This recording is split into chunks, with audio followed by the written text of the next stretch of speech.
ಜಲ ಜೀವನ್ ಮಿಷನ್ ಯೋಜನೆಯಲ್ಲಿ ಶಿರೂರು ಗ್ರಾಮಕ್ಕೆ 7 ಕೋಟಿ ರೂಪಾಯಿ ಮಂಜೂರಾಗಿತ್ತು. ಆದರೆ ಜನರಿಗಂತೂ ನೀರು ಕೊಡಲಿಕ್ಕೆ ಸಾಧ್ಯವಾಗಿರಲಿಲ್ಲ.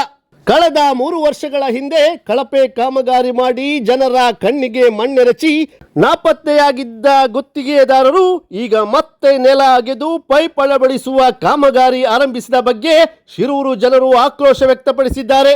ಸ್ಥಳಕ್ಕೆ ರೈತ ಮುಖಂಡ ದೀಪಕ್ ಕುಮಾರ್ ಶೆಟ್ಟಿಯವರು ಭೇಟಿ ನೀಡಿ ಇಷ್ಟು ವರ್ಷಗಳಿಂದ ನೀರು ಕೊಡದೆ ಈಗ ಮತ್ತೆ ಕಾಮಗಾರಿ ಆರಂಭಿಸಿರುವ ಕುರಿತು ಗುತ್ತಿಗೆದಾರರನ್ನ ಹಾಗೂ ಅಧಿಕಾರಿಗಳನ್ನ ತರಾಟೆಗೆ ತೆಗೆದುಕೊಂಡರು.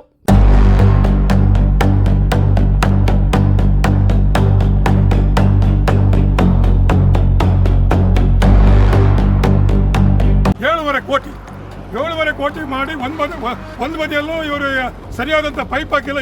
ಒಂದು ನಳ್ಳಿಗೂ ನೀರಿಲ್ಲ. ನಾವು ಮೊನ್ನೆ ಒಂದು ತಿಂಗಳ ಹಿಂದೆ ಶಿರೂರು ಪಂಚಾಯತಿಗೆ ಫಸ್ಟ್ ಭೇಟಿ ಕೊಟ್ಟು ಈ ಕೆಲಸ ಘೋಷಿಸಿದ್ದೇವೆ. ನೀರು ಬಾರದೆ ನಿಮಗೆ ಕೆಲಸ ಶುರು ಮಾಡೋಕೆ ಆಗಲ್ಲ. ಮತ್ತು ಪುನಃ ನೀರು ಬಾರದೆ ಮತ್ತು ಪುನಃ ಇಲ್ಲಿ ಕೆಲಸ ಶುರು ಮಾಡಿದ್ರೆ ನೀವು ಅರ್ಥ ಮಾಡ್ಕೊಳ್ಳಿ. ಮತ್ತೆ ಇದನ್ನು ಯಾರು ಹೇಳ್ಬೇಕಿದೆ? ನಾನಂತೂ ಇತ್ತ ಇಲ್ಲ ಕಡೆ ಯಾರು ಇನ್ನು ನೀರು ಬಾರದೆ ಕೆಲಸ ಶುರು ಮಾಡೋಕ್ಕಂತೂ ಖಂಡಿತ ಬಿಡೋದ್ರೆ ಕಣ. 7.5 ಕೋಟಿ ರೂಪಾಯಿ ಇಲ್ಲಿ ಸ್ಯಾಂಕ್ಷನ್ ಆಗಿ ಒಂದು ನಳ್ಳಿಗೂ ನೀರು ಬಾರದೆ ಇದ್ರೆ ಶಿರೂರು ಪಂಚಾಯತಿಗೆ ಇದನ್ನು ಕೇಳೋರು ಆಗ್ತಿಲ್ಲ. ನಾನು ಇವಾಗ ಸಂಬಂಧಪಟ್ಟ ಡಿಪಾರ್ಟ್ಮೆಂಟಿಗೆ ಹೇಳ್ತಿದ್ದೇನೆ, ಸಂಬಂಧಪಟ್ಟ ಅಧಿಕಾರಿಗಳು ಹೇಳ್ತಿದ್ದೇನೆ, ನೀವು ನೀರು ಬಸ್ ತಗೊಂಡ್ಬನ್ನಿ. ಯಾಕೆ ನಿಮ್ಗೆ ಗೊತ್ತಿಲ್ಲ, ಇಡೀ ನಮ್ಮ ವಿಧಾನಸಭಾ ಕ್ಷೇತ್ರದಲ್ಲಿ ಯಾರಿಗೂ ನೀರಿಲ್ಲ ಸಾಯ್ತಾ ಇದ್ರೆ ಹೊತ್ತು.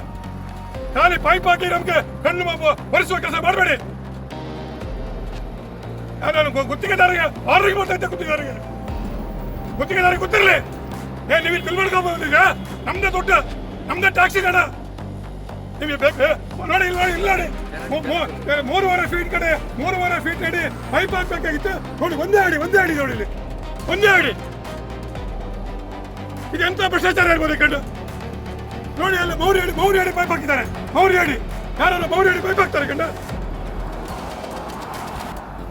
ಏನು ಮರ ಬರೋದಿಲ್ಲ ಕಣ್ಣಕ್ಕೆ. ಅಲ್ಲರೇ ನೀರೇ ಬರಲಿಲ್ಲ, ಎಲ್ಲೂ ಇಲ್ಲ, ಏನೂ ಇಲ್ಲ. ನೀವು ಖಾಲಿ ಪೈಪ್ ಹಾಕಿ ಬಿಲ್ ಮಾಡ್ಕೊ ಹೋಗ್ತಾರಲ್ಲ ಕಣ್ಣು. ನೀವು ಮರ ಬರೋದಿಲ್ಲ ನಿಮ್ಗೆ ಹಾಗಾರೆ. ಆಗ ಗುತ್ತಿಗೆದಾರರಿಗೆ ಅಥವಾ ಇಂಜಿನಿಯರಿಗೆ ಅವರಿಗೆ ಮರ ಬರೋದಿಲ್ವಾ? ಎಷ್ಟು ಹೇಳ್ಬೇಕಲ್ಲ ನಿಮ್ಗೆ? ಇನ್ನೇನೇನು ಇಲ್ಲಿ ಕೆಲಸ ಆಗ್ಬೇಕಿದ್ರು ಸಹ ನಾನು ಆಯಾ ಗ್ರಾಮ ಪಂಚಾಯತಿನ ಗ್ರಾಮ ಸಭೆ ಆಯ್ದೆ ಖಂಡಿತವಾಗಿ ಮಾಡಕೊಡ್ತಿಲ್ಲ, ಗೊತ್ತಿರಲಿ.